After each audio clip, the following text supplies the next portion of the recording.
Προ λίγων ημερών έγινε μια συνάντηση της Ομοσπονδίας Ενώσεων Βιοκαλλιεργητών με τον Υφυπουργό, τον κύριο Κουτσούκο, ο οποίος έχει την ευθύνη για την βιολογική γεωργία, και μέσα από μια σειρά 14 θεμάτων που συζητήσαμε για την βιολογική γεωργία, καθοριστικό ήταν αυτό της δημιουργίας εταιρείας προώθησης βιολογικών προϊόντων.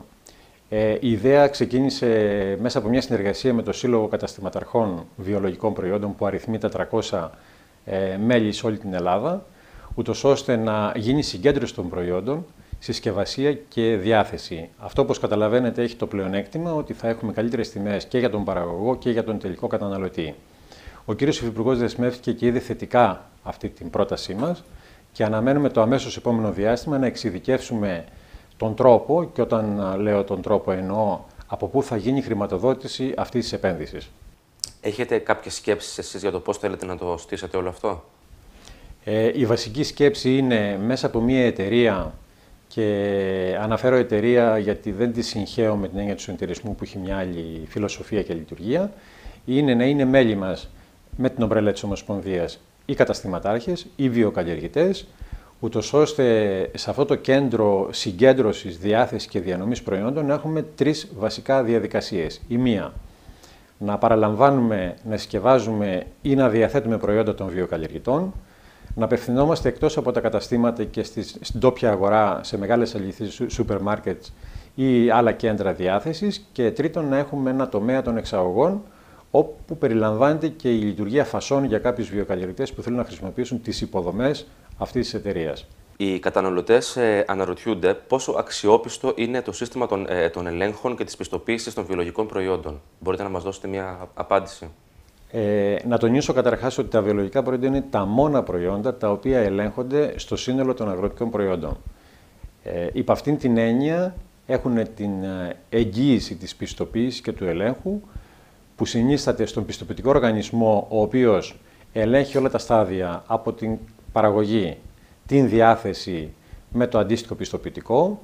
Έχουμε τους δειγματοληπτικούς ελέγχους από τις περιφερειακές πλέον διευθύνσεις, πρώην νομαρχιακές διευθύνσεις, και έχουμε και ελέγχους υπολειμματικότητας συστηματικά, ειδικά στα μεγάλα κέντρα διάθεσης όπως είναι τα σούπερ μάρκετ. Παράλληλα, σε ένα τομέα διάθεσης όπως είναι οι βιολογικές αγορές, ο κάθε παραγωγός, εκτός του παραστατικού δελτίου κίνησης των προϊόντων, αναρτά και το πιστοποιητικό στο πάγκο του, ως καταναλωτές να μπορεί να ελέγχει ανά πάσα στιγμή την αξιοπιστία του συστήματος. Θέλω να πω ότι σε πολύ μεγάλο βαθμό, θα έλεγα, και δεν θέλω να χρησιμοποιήσω τη λέξη 100%, γιατί πάντα ξέρετε υπάρχουν περιπτώσεις όπου οι ίδιοι πολλές φορές εντοπίζουμε, η βιολογική γεωργία είναι ένα ελεγχόμενο και διασφαλισμένο σύστημα και ο καταναλωτής θα μπορεί να αισθάνεται ασφαλής από αυτή την άποψη. Μιλώντας για βιολογικές αγορές, ας πούμε και δύο λόγια για το ποιο είναι το θεσμικό πλαίσιο λειτουργίας τους. Σε συνεργασία με τους Δήμους και κάτω από ένα αυστηρό κανονισμό λειτουργίας που έχει και ένα πρότυπο που έχουμε κάνει μαζί με τον ΕΛΟΤ, λειτουργούμε αυτές τις αγορές. Έτσι.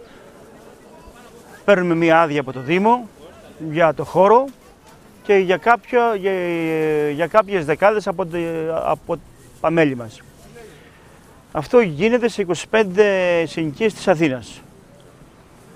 Λειτουργούμε τις αγορές αυτές εδώ και 15 χρόνια και είναι αγορές, όπως και είπα πριν, μόνο παραγωγών. Δηλαδή ο στόχος μας σαν παραγωγή είναι να πάμε κατευθείαν στον καταναλωτή. Δεν έχουμε τη γραφειοκρατία που έχει το άλλο το σύστημα των συμβατικών αγορών. Λειτουργούμε αυτές τις αγορές μόνο με 1 ευρώ. Ο κάθε παραγωγός πληρώνει 1 ευρώ που είναι τα έξοδα αυτής της αγοράς. Έτσι, δεν υπάρχουν έξοδα καθαριότητας, γιατί οι ίδιοι παραγωγοί είναι υποχρεωμένοι και από τη δουλειά τους και από το αντικείμενό τους, αλλά και από το σύλλογο να σκουπίζουν. Πρέπει να τονίσω ότι είναι αγορές οι οποίες ελέγχονται πλήρως και από τα θεσμοθετημένα όργανα, είτε τον Δήμο είτε τον ΟΠΕΓΕ. Μέχρι πρότινος ίσχυε αυτό το καθεστώς. Με την έκδοση του Προεδρικού Διατάγματος 115 προσπαθεί να εντάξει τις βιολογικές αγορές σε ένα σύστημα συμβατικής λειτουργίας των αγορών μέσω του Οργανισμού Λαϊκών Αγορών. Εμείς εδώ και 1,5 χρόνο βρισκόμαστε σε επικοινωνία τόσο με το αρμόδιο Υπουργείο Αγροτικής Ανάπτυξης όσο και το συναρμόδιο Ανταγωνιστικότητας, όπου έχει την ευθύνη των αγορών, και έχουμε καταθέσει ένα δικό μας σχέδιο νόμου που πιστεύω, γιατί το συζητήσαμε και με τον κύριο Υφυπουργό, τον κύριο Κουτσούκο, και αναμένουμε ένα ραντεβού με τον κύριο Χρυσοχοΐδη, πιστεύω να καταλάβουν ότι αυτές οι αγορές είναι κάτι διαφορετικό. Δεν πρέπει να ενταχθούν στις συμβατικές αγορές και πρέπει να έχουν ένα καθεστώς που να ταιριάζει περισσότερο στην τοπική αυτοδιοίκηση, δηλαδή στους Δήμους, όπου ήρθε και η αρμοδιότητα λόγω Καλλικράτη. Ευχαριστούμε πάρα πολύ. Και εγώ να είστε καλά.